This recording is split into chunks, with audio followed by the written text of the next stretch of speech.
है। दूसरे अपने से बेहतर कर रहे हैं, दूसरे अपने से बेहतर कर रहे हैं, ये देखने के बजाय अपने खुद का एक नया कीर्तिमान स्थापित करना चाहिए। क्योंकि लड़ाई खुद से है, क्योंकि आपकी लड़ाई खुद से है, दुनिया से नहीं। क्योंकि आप अपने आप को जीतेंगे तभी दुनिया को भी जीत पाएंगे, तभी बाहरी हर एक चीज़ को जीत पाएंगे। हर एक चीज़ आपकी मुट्ठी में हो। एक ऐसी चीज़ जिसके बारे में आज डिस्कस करने वाला हूँ वो है कि हम अक्सर सामने वाले को देखकर उसके जैसा बनने की कोशिश करते हैं, उसके जैसा बनना चाहते हैं। कुछ लोग ईर्ष्या करते हैं, कुछ लोग बहुत सारे कमेंट्स करते हैं, वो ये कर रहा है, वो कर रहा है। वो इससे मुझे एक छोटी सी बात याद है कि क्यों ना इस पर थोड़ी सी डिस्कस कर ली जाए। तो बात ये है कि हम जब देखते हैं सामने वाले को कि सामने वाला ये चीज़ कर रहा है, मतलब अगर वो किसी चीज़ के लिए प्रैक्टिस कर रहा है तो हम सोचते हैं कि अगर वो कहीं पहुंच गया तो हम सोचते हैं कि ये तो बहुत आसान है, ये तो मैं भी कर लूँगा। हम देखते हैं, हम सोचते हैं और इस तरह के कमेंट्स करते हैं कि मैं भी ये कर लूँगा, वो कर लूँगा, ये तो मैं भी कर सकता हूँ। बट एक्चुअली होता क्या है पता है, जब हम उसकी जगह पे अपने आप को रखते हैं या अपने आप को उस जगह रखते हैं जहाँ वो प्रैक्टिस कर रहा होता है, तब हमारा पसीना छूटना स्टार्ट हो जाता है। तब हमें लगना स्टार्ट होता है कि नहीं, इसमें तो वो चीज़ थी, इसमें वो चीज़ थी जो मुझ में नहीं थी।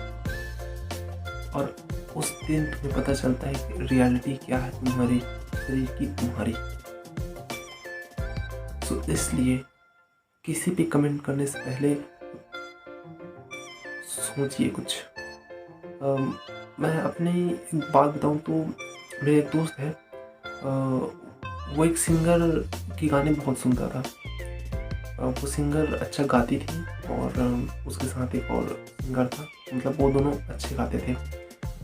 उसके गाने वो सुनता था, वो बार बार सुनता था, तो कुछ गानों में मुझे इरिटेशन होने लगती थी। तो मैंने उससे कहा कि इसमें ऐसा क्या है, ऐसे तो हम भी गा सकते हैं, कि इसमें ऐसा क्या है जो ये यहाँ तक पहुँच गया।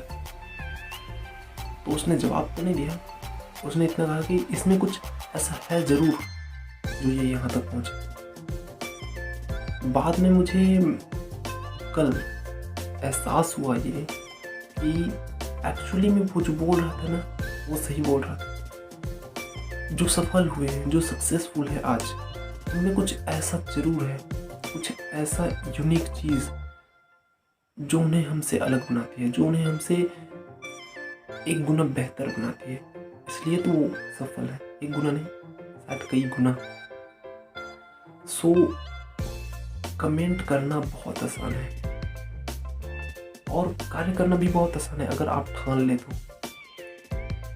इस तरह के कमेंट करने से पहले ये ज़रूर देखें कि उसने कुछ न कुछ ऐसा किया होगा, उसके पास कुछ न कुछ ऐसा है जो हम में नहीं है, और उसमें ऐसा क्या है जो हम में नहीं है और जो हम अपने आप में लाकर अपने आप में परिवर्तन कर सकते हैं, अपने आप में एक लर्निंग ले सकते हैं, सीख सकते हैं।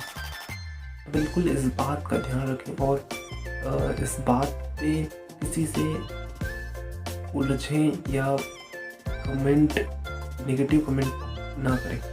संवाद ये विवाद का कारण बन जाता है कभी कभी। तो ये एक टॉपिक था कि हम सामने वाले को देखकर उसके जैसा बनना चाहते हैं, उसके जैसा कॉपी ज़रूर कीजिए। क्योंकि कोई भी थ्योरी, कोई भी थ्योरम आई अगर, तो उसमें सुधार हुआ है। एक थ्योरी अगर आई तो एकाएक वही सही नहीं हो गई, कुछ दिन तक वही सही थी, उसके बाद वो थ्योरी टूट गई नई थ्योरी आने के बाद। तो आप पहले जांचिए, परखिए, उसके बाद बोलिए। क्योंकि भगवान ने एक चीज़ दी है, मुख, और इसे आप अगर सही इस्तेमाल करते हैं तो आप बहुत आगे जा सकते हैं। और अगर आपने इसे गलत इस्तेमाल करने के लिए उपयोग किया, हैबिट में लाया, तो फिर ये हमेशा गलत ही इस्तेमाल होगा। सो डू राइट वर्क और मेरी वीडियोस को देखिए और बहुत सारे वीडियोस मेरे चैनल पे है और लगातार कंटेंट आने वाला है, तो सब्सक्राइब कीजिए चैनल को। इस तरह से मोटिवेशनल और बहुत सारे और कंटेंट मैं लाता रहूँगा, तो आप मेरे चैनल को सब्सक्राइब कीजिए और बेल आइकन को ज़रूर प्रेस कर लीजिए। और सबसे बड़ी चीज़, कमेंट ज़रूर कीजिए कि मैं जो वीडियो बना रहा हूँ उसमें क्या गलतियाँ हैं और क्या मैं सुधार कर सकता हूँ, राइट। ये सबसे बड़ी चीज़ है, क्योंकि आपके कमेंट से मुझे ये पता चलेगा। अगर वीडियो सही नहीं लगा तो डिसलाइक भी कीजिए और कारण भी बताइए डिसलाइक करने का, क्यों अच्छा नहीं लगा, राइट। तो आपसे यहाँ तक कहने के बाद अभी विदा लेता हूँ। जय हिंद।